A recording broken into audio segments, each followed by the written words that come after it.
अस्सलाम वालेकुम, welcome back to trade with Yaz. उम्मीद करता हूँ कल का दिन आप लोगों का अच्छा गुजरा होगा और आज का दिन भी अच्छा गुजरेगा। कल जो लेवल बताए थे उन लेवल से मार्केट मैंने ये दो बाइंग, एक सेलिंग एरिया ये आप लोगों को बताया हुआ था, ऊपर का सेलिंग एरिया, और ये आप लोगों को दो बाइंग एरिया बताए थे। ये किस वजह से बताए हुए थे? क्योंकि ओवरऑल जिस तरह मार्केट की अभी सिनेरियो देख रहे हैं, करंटली 3364 पे आ चुकी है मार्केट। यही सिनेरियो मैं जो एक्सपेक्ट कर रहा था कि मार्केट ऊपर जाना है, ऊपर गोल्ड बुलिश है, नो डाउट बुलिश है, लेकिन मैं एक्सपेक्ट कर रहा था जो ये वाली विग लगी है न्यूज़ के वक्त, ये विग यहाँ तक आ सकती है और अगर यहाँ से हमें ट्रेड मिलती तो काफ़ी ज़्यादा बेहतर होता। ओवरऑल एक अच्छी प्रेडिक्शन थी, एक अच्छी कैलकुलेशन थी, एक अच्छा माइंडसेट था जिसके साथ मैंने कल का प्लान आप लोगों के साथ शेयर किया। आज का भी प्लान शेयर करता हूँ, क्या लेवल्स हो सकते हैं गोल्ड के। सबसे पहले स्टार्ट करते हैं डेली टाइम फ्रेम में, क्योंकि डेली टाइम फ्रेम में आप लोगों को मैं काफ़ी दिनों से बता रहा हूँ कि मार्केट ने यहाँ पे चेंज ऑफ करेक्टर किया है और चेंज ऑफ करेक्टर करने के बाद बुलिश हुआ है, और बुलिश होने के बाद मार्केट ने हमारे पास ये हाई बना है, मार्केट ने ये हाई बनाया और स्ट्रक्चर लो ये है और स्ट्रक्चर हाई ये रहा।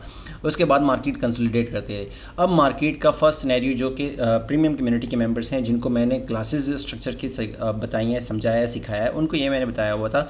अगर वो ये बात देख रहे हैं तो वो ये समझ जाएंगे कि ये मैं गोल्ड के ऊपर लेवल्स क्यों बता रहा हूँ। मैंने ये कहा था कि मार्केट जब ये लेवल ब्रेक करती है, अपना हाई ब्रेक कर देती है, तो फिर वापस आती है तो मार्केट के पास दो चांसेस होंगे, या तो यहाँ से बाय निकालेगी या फिर इसके बीच में कोई ऑर्डर ब्लॉक होगा, वहाँ से बाय निकलेगी, या फिर नीचे के लेवल से।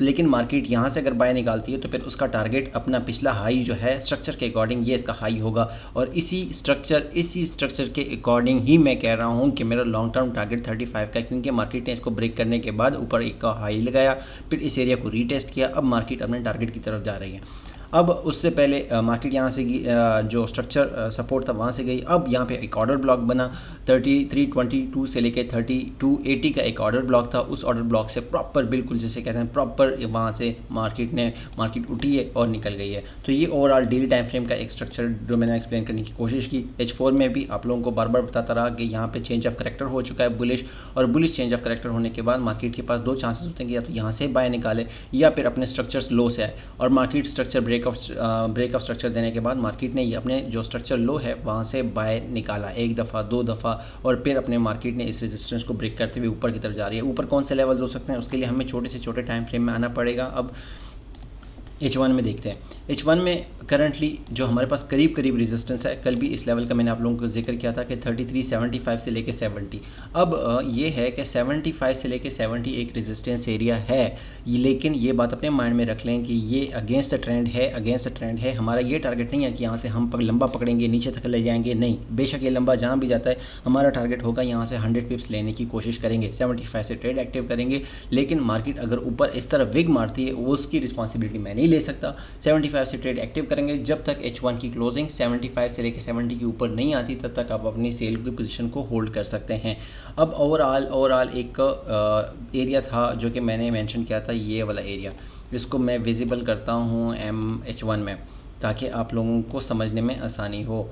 अगर हम इसको H1 में विजिबल करें तो आपको ये एरिया जो मैंने मेंशन किया था, ये एरिया किस बिहाफ पे और कैसे मेंशन किया था, ये आपको अब आइडिया हो जाएगा।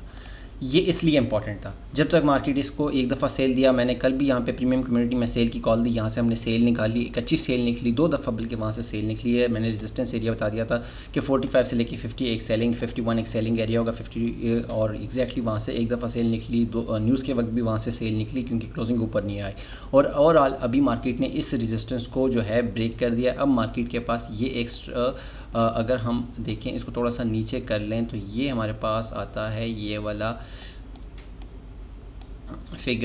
ये फिगर आ जाता है, और ये फिगर है हमारे पास। इसको मैं थोड़ा सा चेंज करूँगा, इसमें टेक्स्ट में मैं ऐड कर देता हूँ कौन सा बन रहा है। 3346 से लेके 3342, ये हमारे पास एक बाइंग एरिया होगा, जहाँ से मैं मार्केट को बुलिश साइड पे एक्सपेक्ट करूँगा, और मैं इसको ग्रीन मार्क कर देता हूँ। ये एक बाइंग एरिया होगा, जहाँ से अगर मार्केट हमें मिलती है तो ज़रूर बाय करेंगे। एक बाइंग एरिया मेरे पास ये होगा। दूसरा बाइंग एरिया H1 के जो है, क्योंकि यहाँ पे ब्रेकअप स्ट्रक्चर हो चुका है, मार्केट ने ब्रेकअप स्ट्रक्चर दे दिया, तो अब मेरे पास जो है मार्केट का जो स्ट्रक्चर लो है वो ये बनता है, और वो बनता है तकरीबन, ये पूरी जो रेड कैंडल है इसको कैलकुलेट करना पड़ेगा, और ये काफ़ी बड़ी बन रही है। अगर हम M30 में जाके देखें तो ये थोड़ा सा इसको कम छोटा कर सकते हैं, तो वो इस तरह छोटा हो जाएगा कि ये एरिया 24 से लेके 19 का एरिया। टाइम फ्रेम जितना आप छोटा करते हैं उतना ही आपके पास लेवल जो है ज़्यादा क्लियर आपके सामने आता है। 3324 से लेके 3319 का एरिया।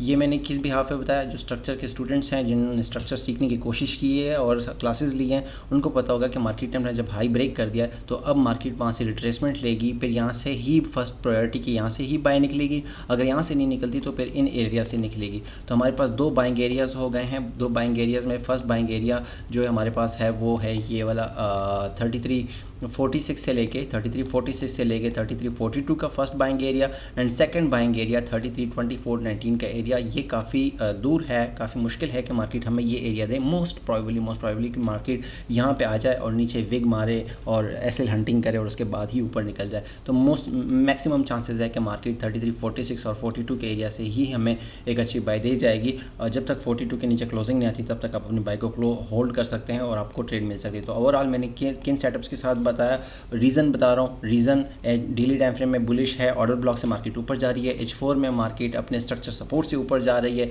H1 में मार्केट ने अपना ब्रेक जो है सपोर्ट बनाया है 3324 से लेकर 19 उस एरिया से ऊपर जा रही है और अपना रेजिस्टेंस ब्रेक किया है, और इस वजह से सारे जो सिग्नल्स हैं बुलिश हैं, इसलिए मार्केट रिट्रेस करेगी। तो 46 से लेकर 42 एक अच्छा बाइंग एरिया होगा, विद ट्रेंड होगा, और उससे भी बेहतरीन बाइंग एरिया 3324 से लेकर 19 का एरिया होगा। और ऊपर का जो सेलिंग एरिया है 75 से लेकर 70 अगेंस्ट द ट्रेंड है, लेकिन ये एक सेलिंग एरिया है जिसको कंसिडर किया जा सकता है जब तक इसके ऊपर क्लोजिंग नहीं आती। बाकी उम्मीद करता हूँ आपका दिन अच्छा रहे, क्लोजिंग अच्छी हो, प्रॉफिटेबल हो। Wish you best of luck. Thank you so much.